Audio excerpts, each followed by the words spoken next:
Thank you guys for coming into the depths. So tonight we're going to have a nice special Halloween themed show. We're going to name the top 10 horror films that have a hard rock or metal song or plural songs, score from someone that's a musician that contributed to the music. Okay, great. So why don't we start with number 10 with Chris Allo? Okay, cool. My number 10 is a movie that a lot of people love. I didn't initially love it because it was sort of like a love-hate thing with me. It came out in 1985 because it came out in 1985 had a lot of zombie movies, including Day of the Dead, which did not play locally near me, but Return of the Living Dead did. And I was really pissed off about that. So I did not see this on its initial run, but when I saw it on VHS, I wanted to hate it, but you know, it wore me down because it's such a fun movie. Has a great punk rock soundtrack, and the song that I absolutely love is "Party Time" from 45 Grave, and it's like the theme song for that movie, and it's just a great fun zombie movie. And to me, it's really amazing. People don't give it enough credit for totally influencing pop culture because, you know, the whole brains thing comes from this movie. You know, the eating brains was not a George Romero zombie thing. So, I mean, I even, you know, they have shirts now, you know, where it's like, you know, don't worry, the zombies won't eat you because you don't have any brains and stuff. I mean, all that stuff dates back to Return of the Living Dead. And I just love, I'm a sucker for rock and hard rock bands with female vocals, and 45 Grave, I just love that track. Similar taste. I'll be getting to that one later. Nice. Okay, so Chris Garetano, you're up next. Number 10, Lost Boys. A lot of original songs. One of my favorite movies ever. You know, I was a kid that was allowed to see anything, so I saw this. I was taken to the theater and saw this when I was a kid. My folks owned a video store in the 80s when it came out. Fantastic. You know, I first saw, you know, the pictures of this like a lot of us did in Fangoria magazine. So the magazine was fresh before the movie was, and I would anticipate the film and then see the ads in the newspaper. You know, I was born in 76, so I was a kid when I saw this. It was, what was it, 86? So I was 10 years old. And, you know, the music is interesting. You know, you get Roger Daltrey on here and someone else, Echo and the Bunnymen singing a Doors song. And the most interesting guy in this group is Tim Capello, the sax player for Tina Turner. He was in Beyond Thunderdome, which I also saw in the drive-in when I was a kid. Mad Max, you know, 3. He's got this classic scene in The Lost Boys where he's on stage and, you know, he's dancing around. He's all oiled up on stage at this fires burning everywhere, you know, classic like Joel Schumacher scene. And it has seemed to now be embedded as like a pop culture icon. It's on t-shirts now. And, you know, I still believe, and, you know, the lyrics from the song are on people's shirts and it's ridiculous. But I don't know, one of the best horror films ever made. Oh, absolutely. So that's my number 10. Chris, I was going to say, I didn't chime in on Return of the Living Dead, but I really like that one too, for sure. And it was one of the ones I considered. I just think it was nice Dan O'Bannon got a chance to show his thing after he'd kind of been in the dark with Carpenter, you know, Dark Star, even though he was in it as an actor. Right. He wrote Alien. He wrote Blue Thunder. You know, so here was a guy that was kind of always in the... Right? Yeah. He did Den Buried too. Yeah, so he's always kind of in the shadows, and he got a chance to be a director, and I thought that was great for him. Yeah, absolutely. I mean, like I said, as much as I wanted to hate it for, you know, going head to head and annihilating Day of the Dead, yeah, Return of the Living Dead is just it's just so much fun. The Lost Boys, Cry Little Sister, that's very haunting, that song. And there's that Lou Gramm song, right, where they're on the motorcycles, driving to that. So it's definitely got that rock element. And Joel Schumacher's got kind of that rock visual style, which is cool. Yeah, well, a lot of those songs were made for the movie. So I'm choosing things that, you know, like another one of my favorite soundtracks, 2 of them. They're both Stephen King related. King directed one. He was on the set for the other. Pet Sematary and Maximum Overdrive. AC/DC released Who Made Who, and that song I believe was written for Maximum Overdrive. That was the Maximum Overdrive soundtrack, but it used older Bon Scott tunes in there as well. Yes. So and a Pet Cemetery, of course, Ramones, but this was King's taste. He loves AC/DC and the Ramones, and there was one original from Brain Drain, right? From Pet Cemetery was on Brain Drain. I don't know if there was a direct soundtrack to that outside of the score, but those two are like honorable mentions, Yeah, and I totally understand because, like, when we were talking about before this meeting, before this get together, I was saying, choose the movies that mean the most, not so much the songs. That's why, like in AC/DC and Max Overdrive, I thought about it, but I didn't love the movie enough to put it in my 10. Yeah, but my number 10, I'd be surprised if one of you guys choose it, not because it's not a good movie, but I think that some people may not consider it a horror film, even though I would. And I think it was very unique. It had Motley Crue, Honeymoon Suite, Billy Idol, Ozzy, and a band called Lion. And the movie's The Wraith. Yeah. And I thought that I think it's a horror film. A guy gets killed, comes back to avenge his death as this kind of space alien on this ship, and then transforms into this cool looking car. So I think The Wraith I think the two Lion songs might be my favorite out of all the 10 movies if you just took the songs, because they're heavier. They've got that guitar sound that I love. Mike Marvin, the director of that movie, he had made the Hot Dog movie, the motion You like picture. The Wraith better than Maximum Overdrive? Absolutely. And God bless you. yeah, Mike Marvin had directed Hot Dog the movie, which was very successful back in the 80s. And then the Hamburger movie. He never finished the trilogy and made a grilled cheese, the movie. But I just think that, those locations in Arizona, the movie was shot by a Mormon Latter-day Saint cinematographer, Reed Smoot, who had this beautiful, with a desert environment. Obviously had some actors like, Charlie Sheen and Sherilyn Finn. And his brother was in the better movie, Maximum Overdrive. There you go. There you go. So anyway. I went to a concert last night with a couple buddies in New York City, and somehow we were talking about crappy movies on the way home, and The Wraith was brought up, and I'm like, wait, isn't that movie where like Charlie Sheen comes back as a car or something, and he's from outer space? I know I rented it as a kid. I haven't seen it since, but Terry's totally selling me on it, so I'm gonna have to dig it up. But Lion, is that the same band that did You Got the Touch from the Transformer movie? Nice. Yes. That song fucking rocks. Yeah. So now you know what I mean. They're heavy. You know who the guitarist was in Lion, right? I don't remember. Even at that time, the guy was advanced. Doug Aldridge, who played with Dio, Whitesnake, Days, House of Lords, Dead Daisies, yeah, Burning Rain, Dead Daisies, Revolution Saints. I mean, that guy could kick it. He's a great guitar player. And then the drummer was the guy from Steeler. There was Ron Keel and Yngwie Malmsteen, Mark Edwards. And in fact, Mark Edwards took a motocross competition after Lion released their second album, and he broke his neck.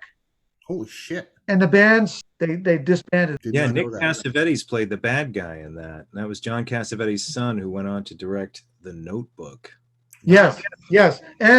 And speaking of death, on the second filming day, a camera operator was killed. When they overloaded the camera car, it crashed, and 7 people got seriously injured.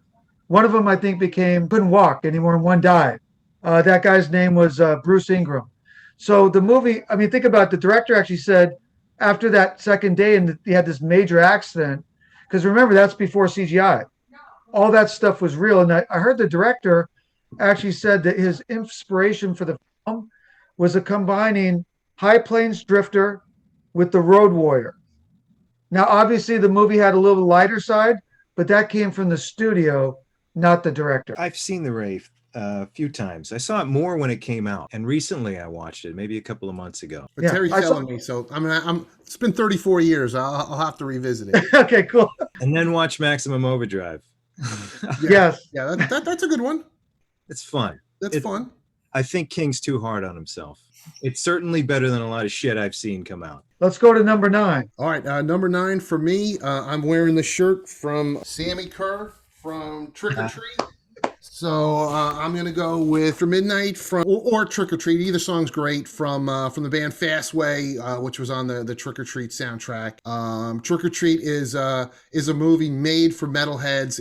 It's just so ridiculously funny. Skippy from Family Ties brings back his favorite rock star from the dead, who turns out to be a dick and is killing people around him. Man, it's got a great soundtrack. It's got cameos from Gene Simmons and Ozzy Osbourne, and it's just a blast. It's ridiculous. It's kind of a crappy movie, but still totally fun. That's all subjective. It's one of my favorites. It's on the list. And you know who directed that? I don't even remember. From American Graffiti, Toad, Charles Martin Smith, who was in Starman too. Wow. And what else was he in? Oh, Charles Martin Smith. He's a ton of movies. I'm trying to think. The Untouchables. Yes. Yeah. Yes. So he worked with Carpenter, and he gets his directing debut with Trick or Treat. Well, he made a good movie. See, I don't think these are bad movies. They're what they're intended to be. You know, he didn't intend to make this. Yeah, he wasn't making symmetrical masterpiece like The Shining. You know, that wasn't intended to be that way. They accomplished. Dan O'Bannon is a brilliant man.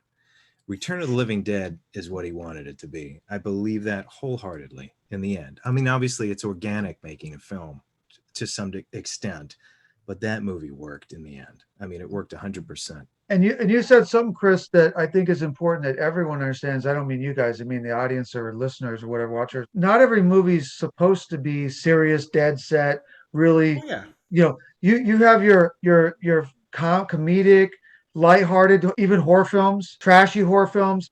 I think there's something for everybody. And I think that the audience out there should be a little more accepting of that. Not everything's going to be a Silence of the Lambs or an Alien. You're going to have also, just like baseball, you got AAA, AA, single A.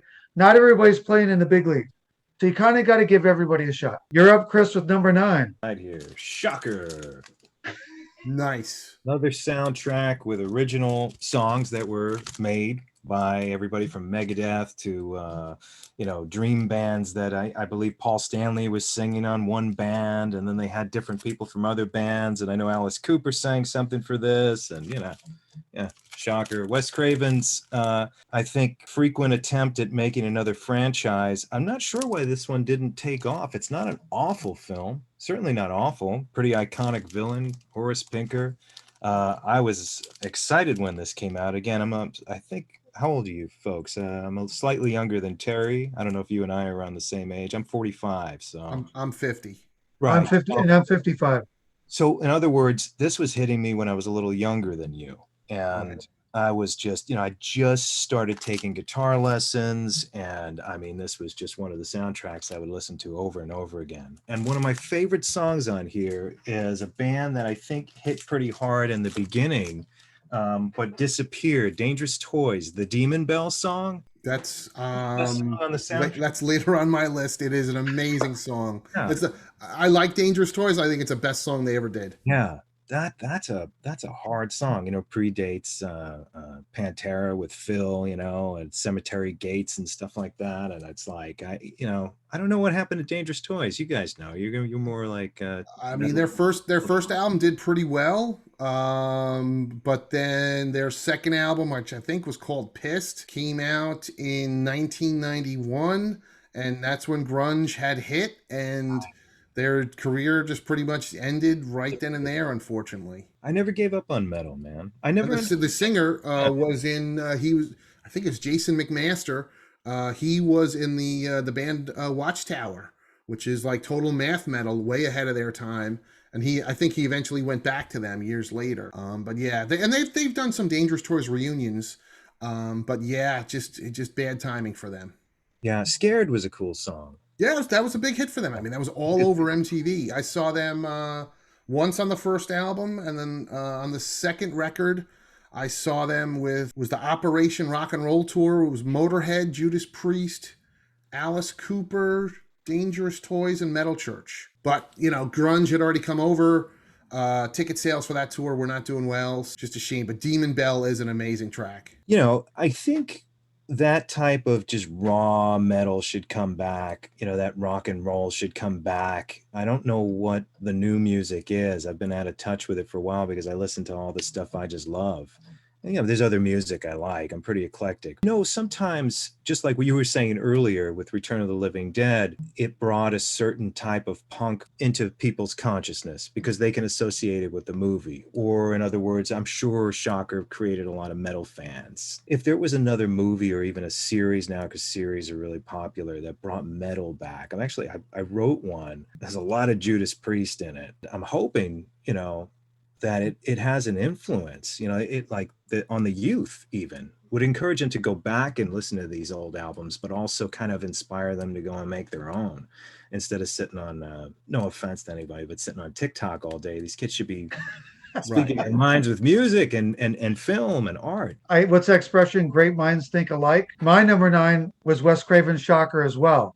And Shocker's not my favorite Wes Craven movie, but it's so loaded with rock and metal songs, I couldn't keep it off this list. Yeah. Like you said, the band you mentioned, Iggy Pop as well. And original songs for the soundtrack. That's, you know, I could have chosen other soundtracks, but these were original songs made for the movie. Yeah. You know? Yeah. You know, my 2 favorite ones were from that soundtrack, which you didn't mention, and that's not a negative. I really like the band Soraya, which had Sandy Soraya as the singer. There's a song on Shocker that was not part of either Soraya album, which I still listen to this day. I guess Desmond Child, the world famous writer, pop and metal, had written a song for her solo album, which never actually happened. I thought it was called Timeless Love. And I just think that she had such a great voice. She might be one of my 3 favorite rock metal female vocalists ever. I know she hasn't really sang 30 years practically. She married the bassist from Tesla, and then she ended up marrying an actor. I think she's been kind of out of the business for years. And she was a fine-looking lady. But my other favorite one was, talk about punk and kind of that raw rock, Juan Bavois from the Plasmatics. Oh, yeah. He had that band called Voodoo X that's part of Shocker.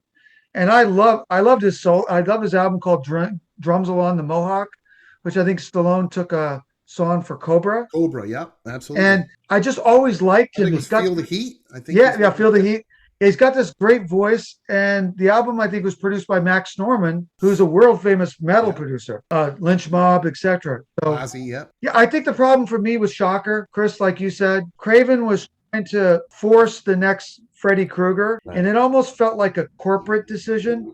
Like he probably felt the sting of not making money off the sequels from Elm Street. Maybe they didn't pay him as much.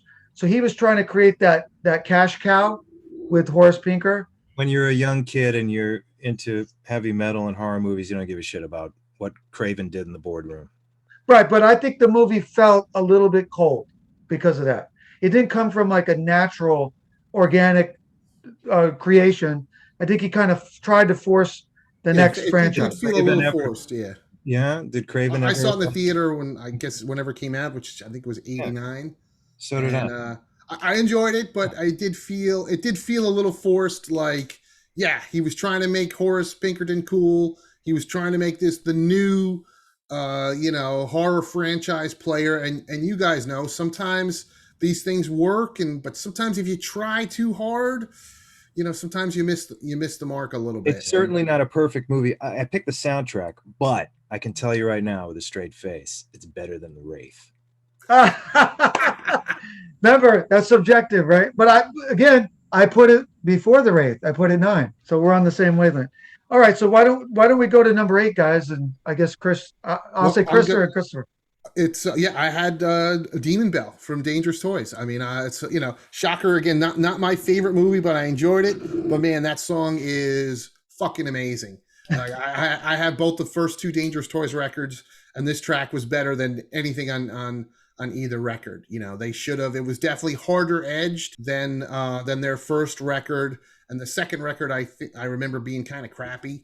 So yeah, this is a track that should have been on one of their albums, but back then a lot of and I'm sure to this day, when producers want songs, for movies, lots of times they want exclusives. You know, I know I've interviewed Judas Priest a lot, and one of their semi regrets, the producers from Top Gun, and they wanted the song "Reckless" from the Turbo record, and they were gonna give it up, but the producers were like, "Listen, it has to be an exclusive to the Top Gun soundtrack," and they said no. It has to be on Turbo, and it's like the biggest regret. They all, you know, Tipton, Halford, KK Downing, they've all said, yeah, that was a mistake. Imagine Top Gun with Priest on the soundtrack. Oh yeah, I could see it. You know, looking back, and they're thinking, Jesus, we did really well with Turbo, but man, Top Gun soundtrack, that thing sold like a bazillion copies.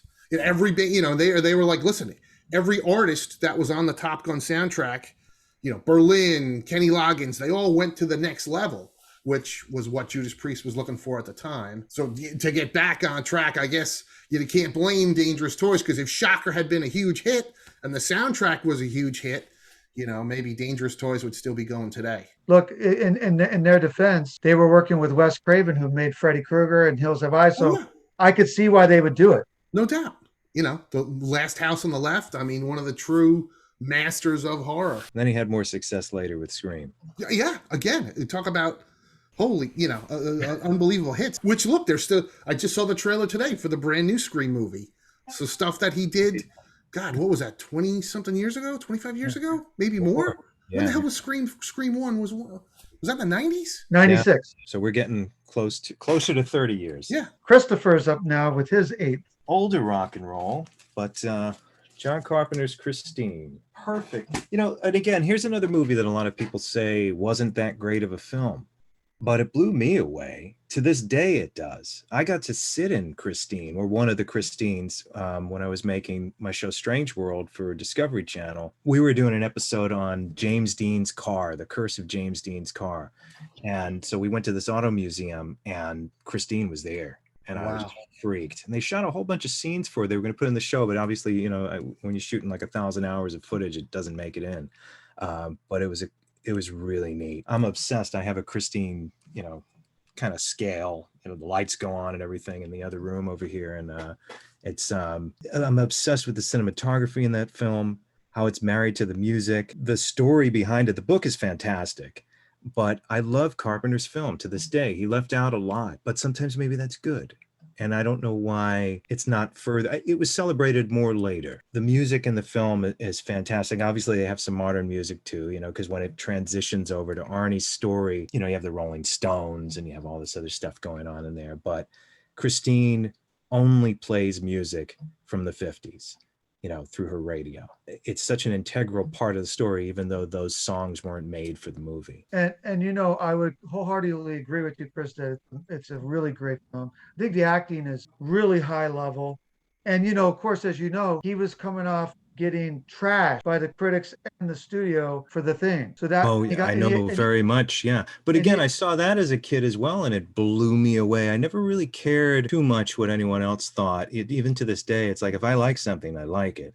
I like that movie so much that in my next movie, I have one of the actors coming from that film. William Ostrander, that played Buddy Repperton, is playing a police captain in my next film, Anomaly. What's the captain's name? Carl Whitaker. That's the character. And so Bill, or William, is going to be in it, and that's going to be an honor for me to work with someone who had not only worked on that film, but with one of my favorite directors, John Carpenter. Rock and roll, man. My 8, and it's John Carpenter's Ghosts of Mars. I mean, I think it's, in terms of heavy metal hard rock, the main score is by the members of Anthrax. So you had the drummer and the bass player and the guitarist. Both guys were playing. Then they brought in Steve Vai and Buckethead. They played on top of it. Elliot Easton from the Cars. So it was just loaded with, and then of course John Carpenter was doing his keyboard stuff. It's a very different movie for Carpenter. He plays with his editing a little bit, using time and space kind of nicely. I thought it was a remake of Assault on Precinct 13. Yeah, and for me it was kind of a special movie in a way that's different than maybe all his other movies. Not to say it's better, but I had the privilege of seeing the movie with John Carpenter in attendance at the Directors Guild Theater in New York City. Before it came out, I got a chance to ask some questions along with the rest of the audience. And I waited till the very end and got to spend about 10 minutes with him alone outside while he was waiting for his car. So made that kind of a really special movie for me. That's my Awesome. number 8 choice. Ghost of Mars, John Carpenter. All right. I like Ghost of Mars. Yeah, me too. Number 7, Chris. Well, we were talking Wes Craven a minute ago. In the wake of Scream, he had his hands in a lot of stuff. He produced a movie. The title was Wes Craven Presents Dracula 2000. I love crappy movies. Some of them I'm talking about tonight, they're crappy, but I still love them. Dracula 2000 is kind of crappy.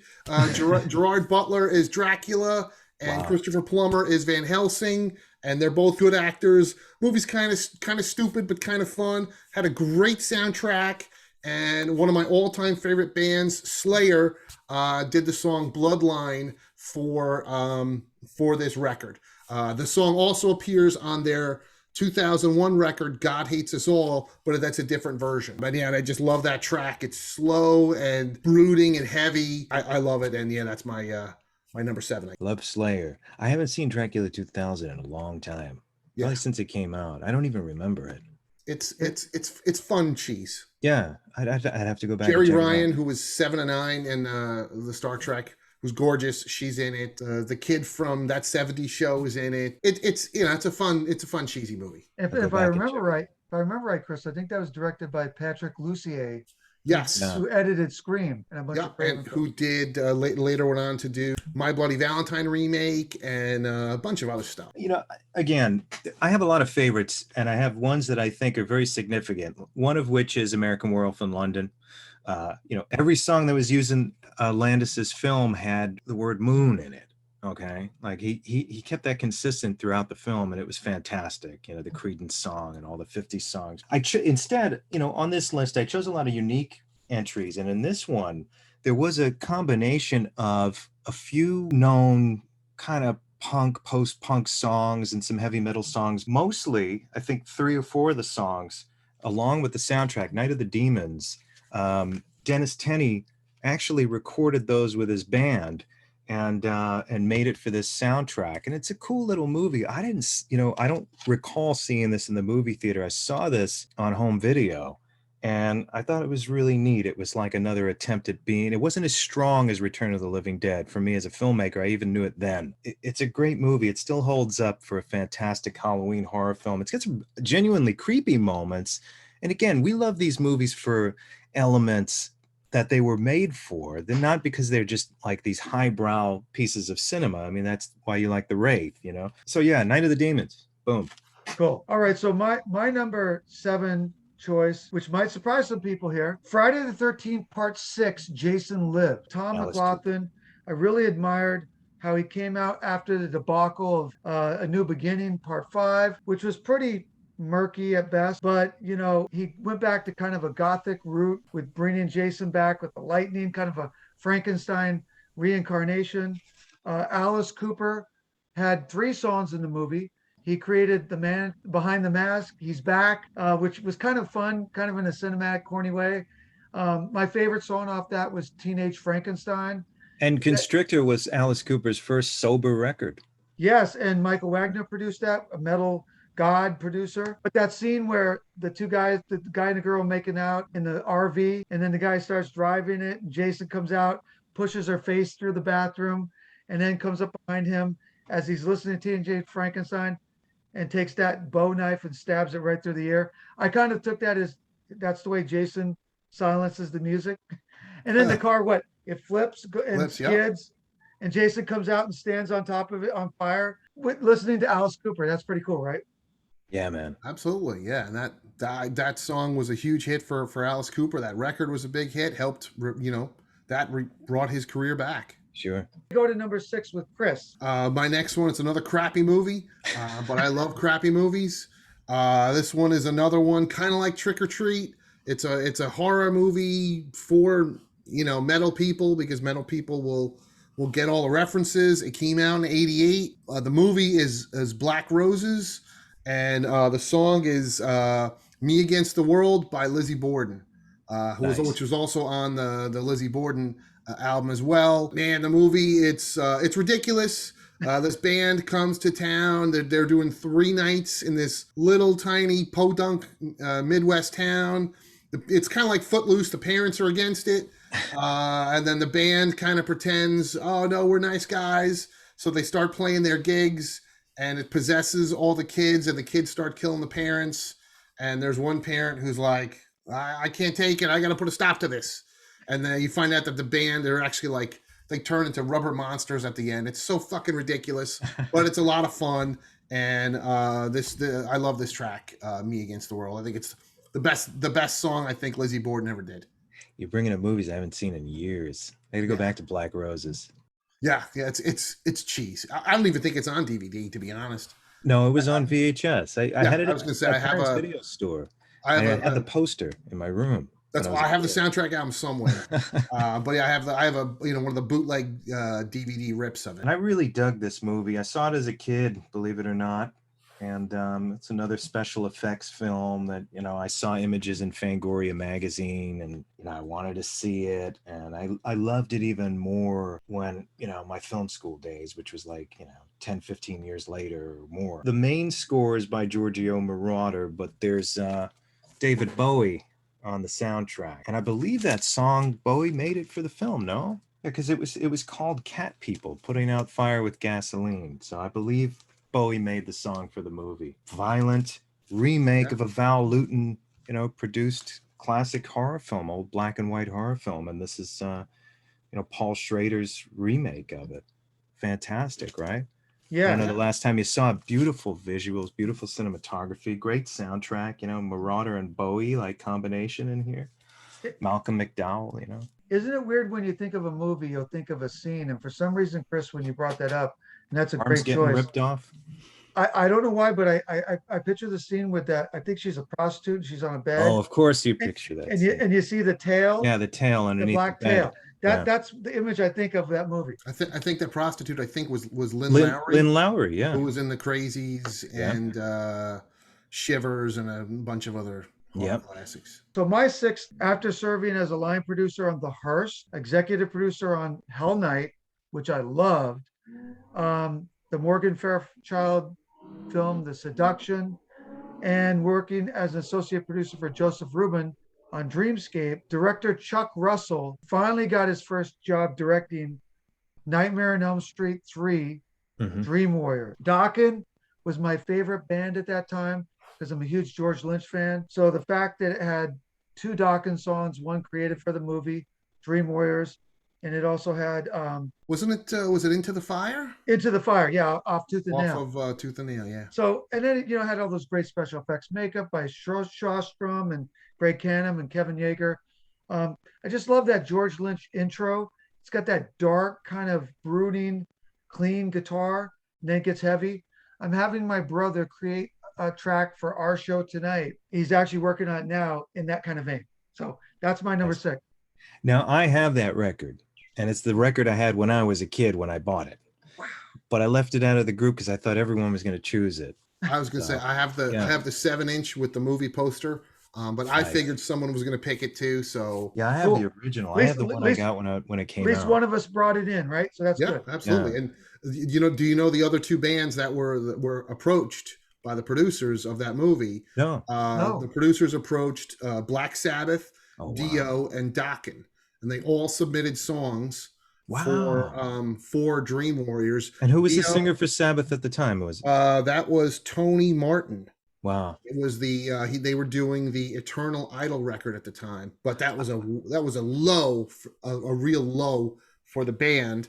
I dig all those Sabbath. I love the record, but in looking back, it's like, okay, Dio 2 had already come down a step. Like Dokken was totally the right choice to sell records and to help sell the movie. Even though I do prefer Sabbath and Dio as a band myself, if I was a producer and want to make money, I would have went with Dokken. Yeah, no, for sure. But hey, people forget the first band to do a song about Freddy Krueger was SOD, Stormtroopers of Death, which was the Anthrax side project. Which one did the Fat Boys? Robert Englund. Remember those the old rap band? Didn't the Fat Boys do a? That was for Nightmare on Elm Street 4. I think. Okay. But SOD did a song called Freddy Krueger on their 1985 record, Speak English or Die. My next one, this is a movie I've seen a ton of times. It's It's a franchise flick. I actually saw it again, most of it this weekend. I was upstate in a hotel for a wedding, and my wife was doing wedding stuff with her niece, and so I had a lot of time on my hands. So I was watching the sci-fi marathon of all the friggin' Chucky movies. And Bride of Chucky, I think, is one of the best in the series. Has an awesome rock soundtrack. And my favorite track on there, even though it wasn't originally created for the movie, one of the greatest bands ever, who are dearly missed, Typo Negative with "Love You to Death."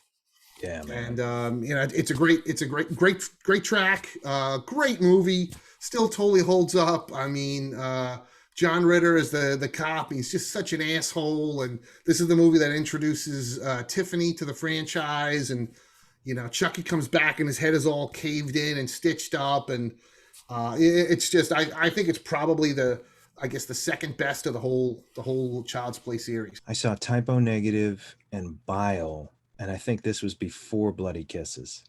Nice. At the Roxy in Huntington, New York. When gosh, yeah, I used to go.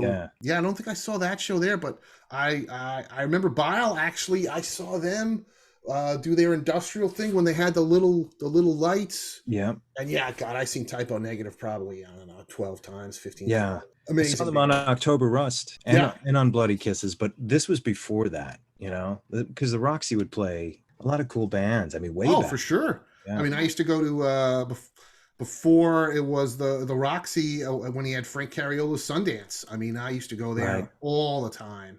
Wow. And that was in Bayshore, Long Island. What's your number 5, Christopher? Okay, this is a unique entry, and I feel there's a strong connection between this and one of the later ones I'm picking. But this is The Haunting of Julia, aka Full Circle.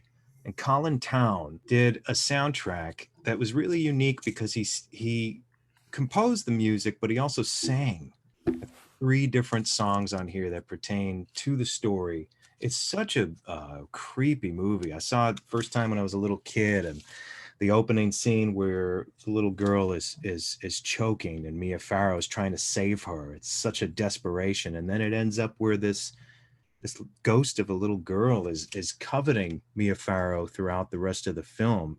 And it ends so bleak. I don't know if you've seen it or haven't seen it in a long time. It'll blow you away, man. But the soundtrack's fantastic. It's just as haunting as the movie. It's honestly a completely underrated and forgotten horror film, and it's fantastic, and you should go back to it. Check that out. Nope. So my number 5, I probably think that probably nobody else chooses it, which is cool. It had a big impact on me. I saw it not in the theater. I saw it when it came out on VHS, which was probably 6 months or so after the initial release. I saw it when I was stationed in Germany in the Army at Kaiserslautern. And, sometimes as a director, and I know Christopher understands this, you're looking at everything when you watch a movie. And from the first frame, which is not an actor, it's actually kind of a credit sequence, there's this white back, and we pulls back, and you start to see this Eskimo, and you hear this really moody synthesized score, which is by Bill Conti. And eventually a guitar comes in. It's a movie that has infected me. In my next movie, there's actually a scene. I have a moment. I'm kind of aping a little bit from it, but it's called Nomads. And it was John McTiernan's first film. And John McTiernan just blew me away. When I was watching that movie, I know story-wise, linear story-wise, it doesn't make a lot of sense. If you try to follow what's going on, you get lost. It's kind of confusing. It's kind of a metaphysical fever dream. But if you look at it as a director, you can't help but fall in love with those images. It's so uniquely shot, the framing, the camera movement, perspective. I was not surprised that he went on to become a huge director. After this, Arnold Schwarzenegger recruited him from seeing Nomads to do Predator. Then he did Die Hard. Then he did The Hunt for Red October. This guy was on an ascent. It was just like into the stratosphere. Unfortunately, we probably will never see a film again from him because he got in trouble for wiretapping a producer and went to prison for it. He's out now. But this guy studied at AFI, really knowledgeable about European cinema, movies, history. I just think that Nomads is so brilliantly directed. And Ted Nugent, the Motor City Madman, was recruited by Bill Conti because he heard like this certain sound that he wanted. There's an interview online you can listen to, a podcast where Nugent talks about working with Conti. He admits he was pretty egotistical at the time, probably rubbed Conti the wrong At way. the time? Yeah, yeah. But he says he really looks back at it with a lot of joy and would actually like to score movies now. But he thought that it was a real credit to Conti to go after him. But if you just watch Nomads, it's so unique. There's no other movie like it ever. And I love it. So that's my number 5. Cool, man. I haven't seen Nomads in a very long time. I was going to say that's with Pierce Brosnan, right? Yeah. I just watched it 1.5 times about 2 weeks ago. Wow. Nice. I was going to say, yeah, same. I saw it, whenever 35 years ago, and I don't really remember it, but you're doing a hell of a job on selling me, Terry. So I'm going to have to track that one down. So what's your number 4, Chris? Another terrible movie, but I like it. Christopher mentioned the original Night of the Demons, which I saw in the theater in 1988, and I'll never forget it because I thought it was the coolest promotion. When you went to go see it, they gave you the original one sheet when you saw it in the theater, and there was only like 4 of the people in the theater with me, so they only had to give away 4 posters. But the sequel had one of the greatest death metal bands of all time, Florida's Morbid Angel, with the song Rapture, which is on their amazing Covenant record, and it's from Night of the Demons 2. And it's a great bad movie. It's basically the same plot as the first one. Bunch of teenagers are partying in a big mansion, dancing and getting crazy, screwing, doing drugs. And Angela, the ghost girl, comes out and fucks everything up for them. So yeah, then there's a great scene where they're all dancing and getting crazy, and it totally doesn't match because they should be dancing to something dancey, not Florida death metal. So I don't know what the producers were thinking, but I thought it was cool because I love Morbid Angel. All right, I'm putting that on before I go to sleep tonight. Night of the Demons 2. Night of the Demons 2. That's my bedtime movie tonight, and I mean it. I'll go grab it right now. Nice. What's your number 4, Christopher? One that I think all of us love very much, but I absolutely love this soundtrack. I listen to it a lot. And I really dug the movie. Again, it came out when I was so into heavy metal. So, and I still am, but it's just like I was learning how to play guitar. And, come on, guys. Oh, absolutely. Sammy Kerr. Yeah.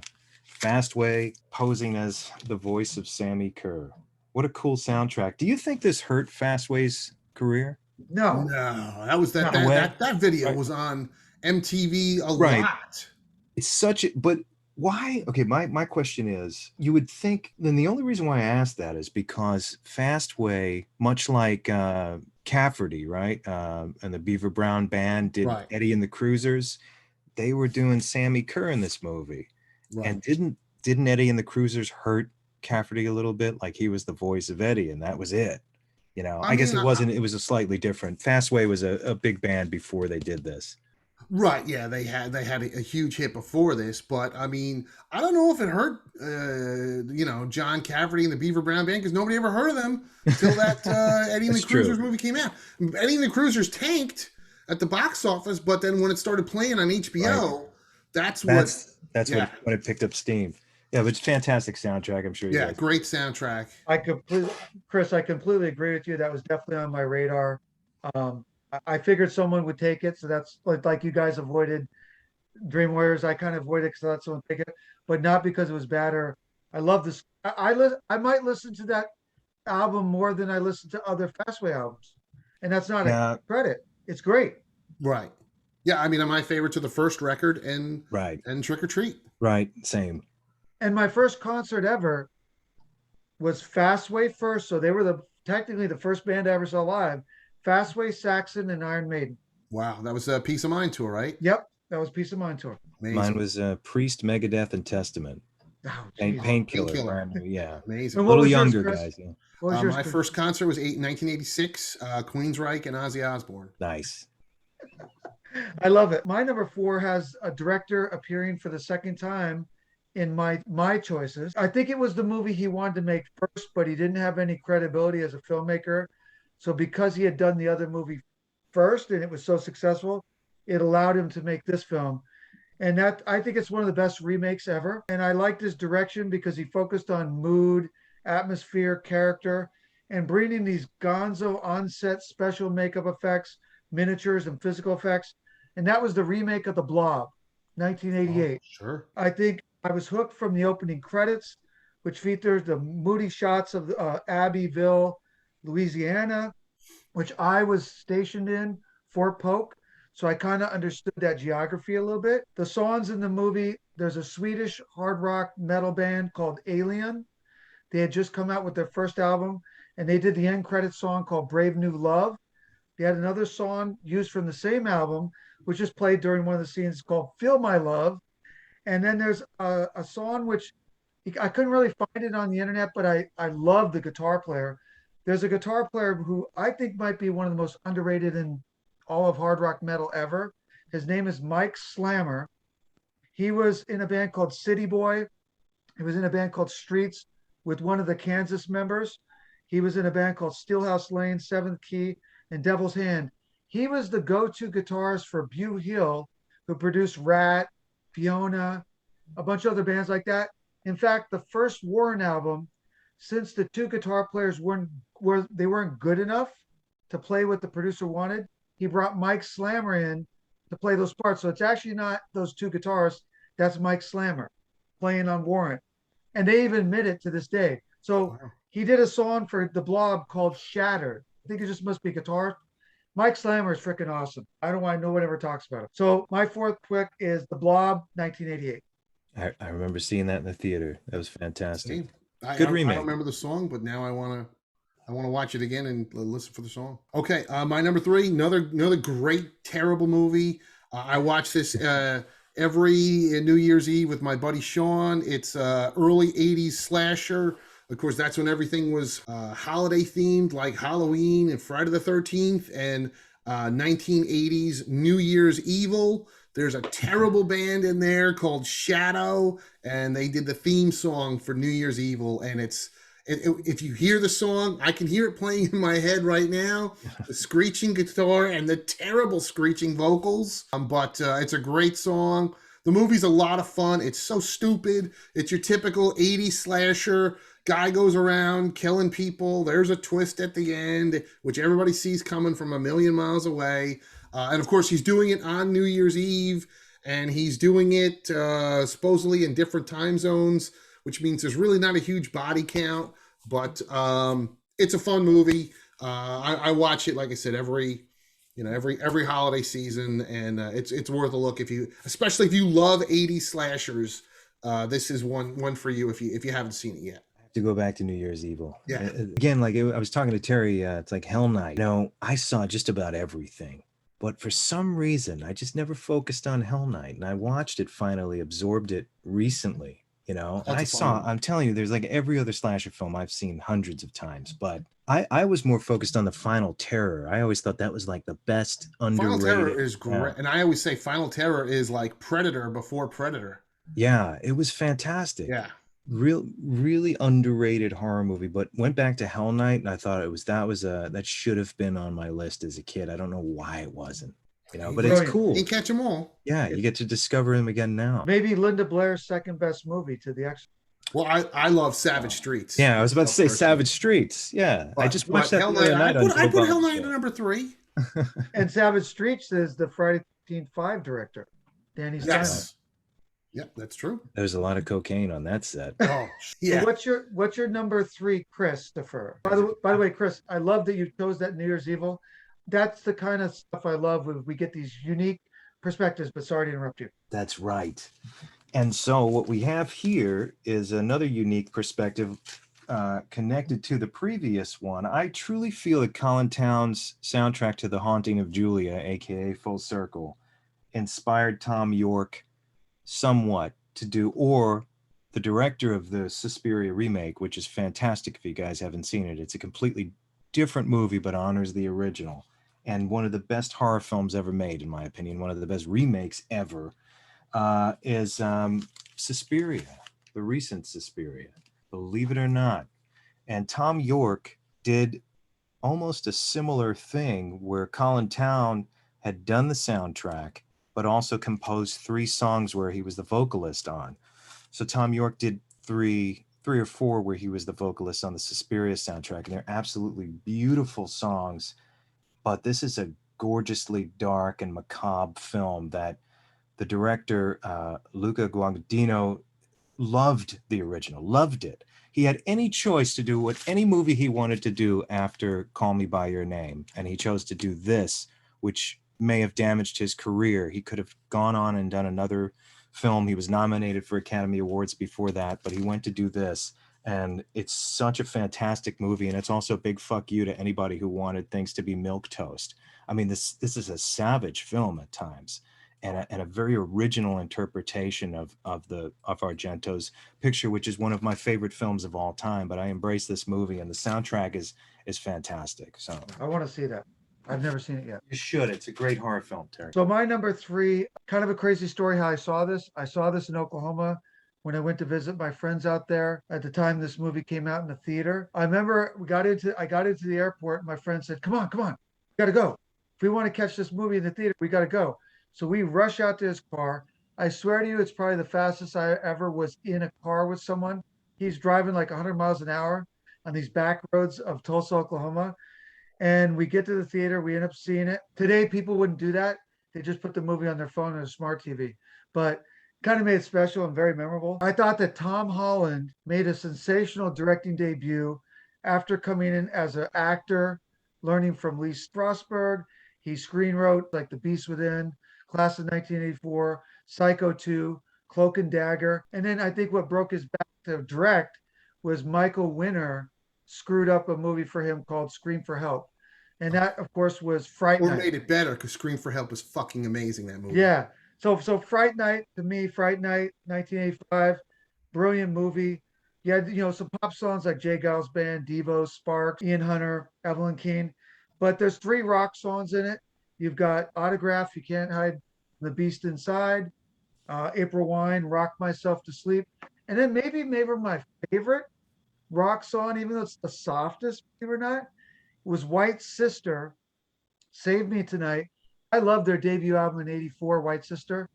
I thought they were really underrated. They think they became Tattoo Rodeo, but I love White Sister. And I think they were even in a movie, like a cheesy, not horror film, but some sort of movie as a band appearing.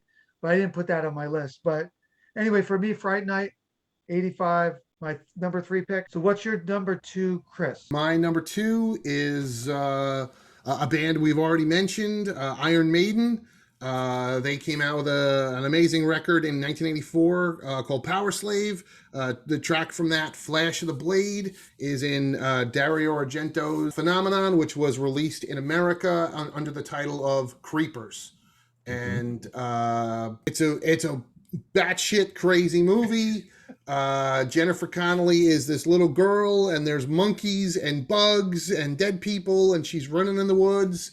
And if you listen to the running commentary, Dario Argento will tell you that 12-year-old Jennifer Connelly has never looked more beautiful in anything other than this movie, and that makes him batshit crazy. But the movie is a lot of fun. Donald Pleasance is in it from the Halloween movies. She's like got psychic powers or some shit. I don't know. It doesn't even matter. Yeah.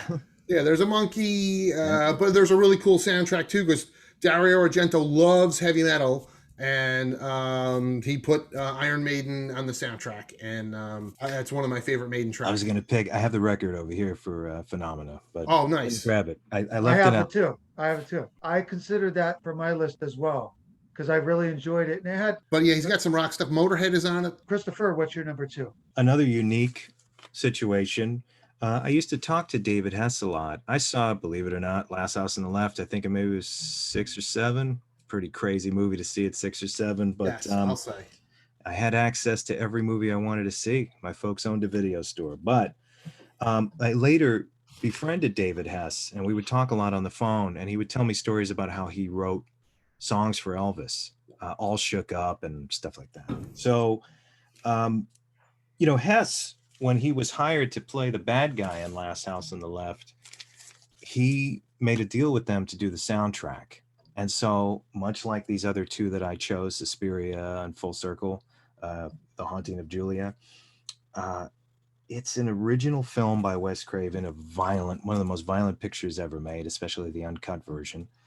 And the bad guy is singing these songs throughout the film that really don't match to a violent, vicious film.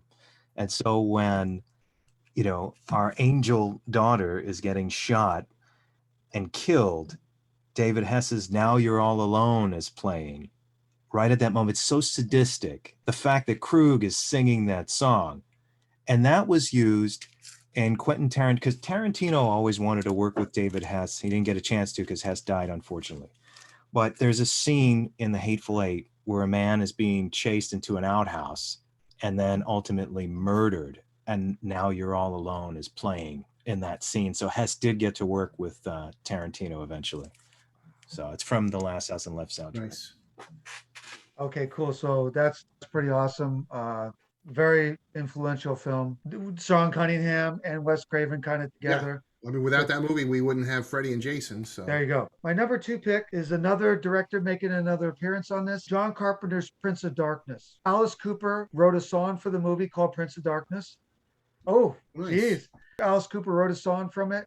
It's from my favorite Alice Cooper album because it's the heaviest, called Raise Your Fist and Yell. Right. I know when Kane Roberts came on, the first one he worked on was Constrictor, which was great, but it's a little bit softer. I think he said Alice needed to really go for it because you had Metallica, Megadeth, Slayer.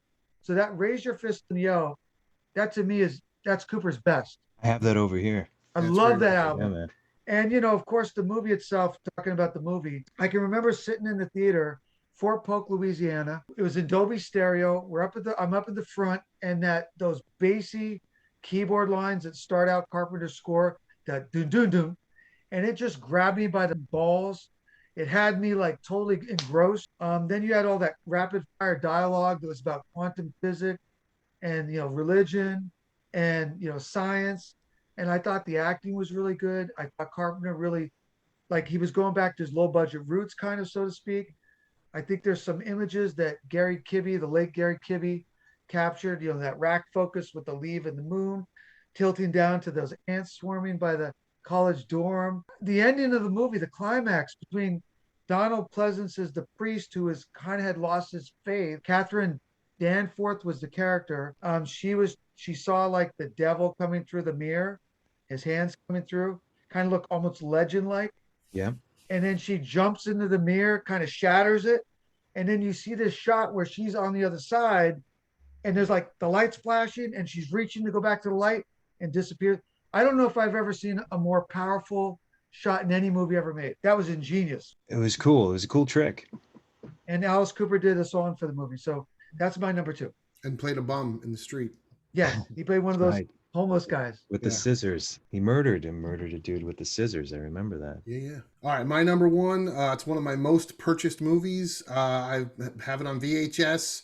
I bought 2 different DVDs of it, 2 different Blu-rays of it, 2 laser discs, and I even bought about a year ago an original 35 millimeter film print of Lamberto Bava's Demons, which was of course produced by Dario Argento, who loves heavy metal. And my favorite scene in the movie is at the very end. If you haven't seen the movie, long story short, it's basically a zombie movie.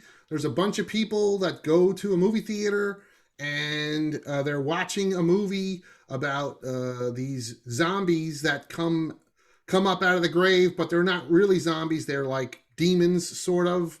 And so as they're watching this in the movie theater, it starts to turn some of the movie patrons into these zombie demons like they're seeing on screen. So it's very meta. There's a ton of metal in the soundtrack, like Motley Crue and Saxon. My favorite song, one of my favorite bands is German Metal Masters Accept, and with their song Fast as a Shark, which was originally on their masterpiece Restless and Wild.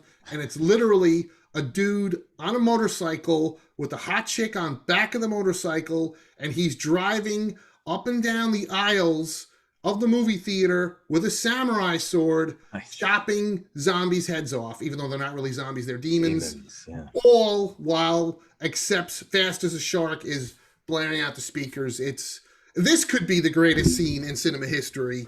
So that's my pick for number one greatest scene with hard rock or metal music. Demons is fantastic. It's like the epitome of sleazy Italian horror movie. Yeah. It's so insane. Yeah, it's awesome. And I'm gonna have to buy it again because now they're coming out with 4K. 4K, yeah, so, I'll have to you're killing me. Fork over the money one more time. What's your number one, Christopher? This soundtrack is the movie. Let me explain why, and I'll hold it up. We know this movie very well. I've seen it hundreds of times. Probably saw it hundreds of times between 85 and 87. So I've seen it maybe more than hundreds and hundreds of times. When it was released for the first time on DVD, the Rocky Erickson song Burn the Flames, where James Karen is about to light himself on fire inside the crematorium, the cue was off. And I saw this movie, aka the movie soundtrack, married together so many times that I noticed it immediately. And it was depressing because it was like, no, you've got to fix that. That cue is off completely. It was actually silent when he was screaming. And the Rocky Erickson song leads you out of that scene perfectly. So the editing with the soundtrack to Return of the Living Dead was just, it's something that stays in your head like a good song. It's almost like, when Megadeth remasters their old tunes, you can hear it. It's like, this isn't the original stuff, but this was worse because the cues were off and those scenes it accentuated the dramatic power of those sequences. And I think this was a very passionate work by O'Bannon. I think he only directed one other picture, right? That Lovecraft picture. Resurrection. Yeah. And that doesn't hold a candle to this. This has everything working for it in unison. And obviously I was a huge Romero fan before I saw this, but this just blew me away as a little kid and continues to. I love this film. It's like a good punk song. This is the epitome of a punk song, this movie. Great makeup ultimately. And if you hear about the trials and tribulations that went on behind the scene, I didn't learn about that until later, much later, in the advent of DVD extras and Blu-ray extras. But love this film as a kid, love it now. The soundtrack is fantastic. It's a perfect marriage of soundtrack and horror film. And it's just a kick-ass movie, in every respect. So I love it too. And remember how an image will pop up to your head? I said before when a movie's named or brought up. I don't know why it's kind of the craziest thing to think of this movie, but I always got a real big laugh from that film when James Karen and what's his name, the actor Tom, are sitting there and there's like that dog that's cut in half or a cat. Split dogs. Yeah. And it's kind of moving. We get a lot of orders for split dogs. That scene makes me laugh every time.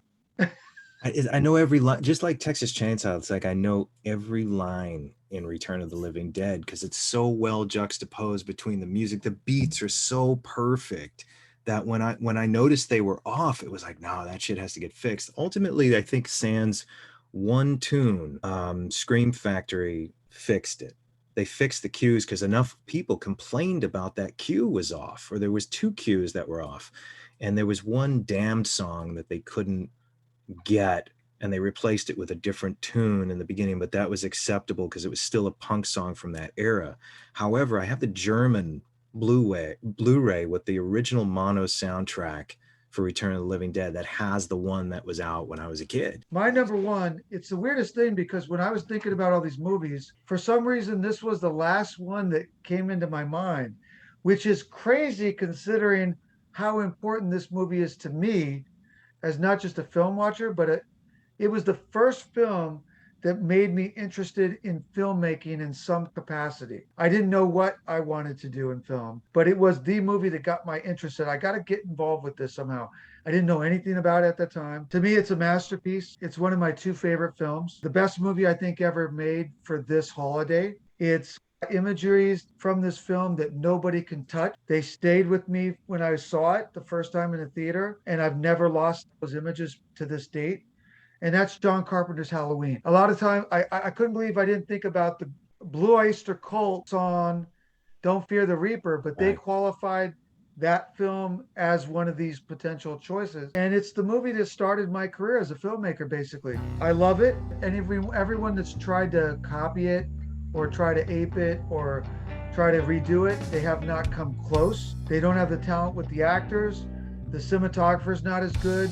The directors can't direct as well. It's like a perfect movie. You know, we know that Carpenter was influenced by Psycho, and you could go back to Mario Bava's Bay of Blood, which Sure. probably really inspired, especially Friday the 13th. To me, there's some moments in that film, there might not be anything more frightening than this. What's her name is out in the laundry room, and Michael's outside the door, behind the curtain, outside the glass, and you see him in that blue light. He's not moving, obviously.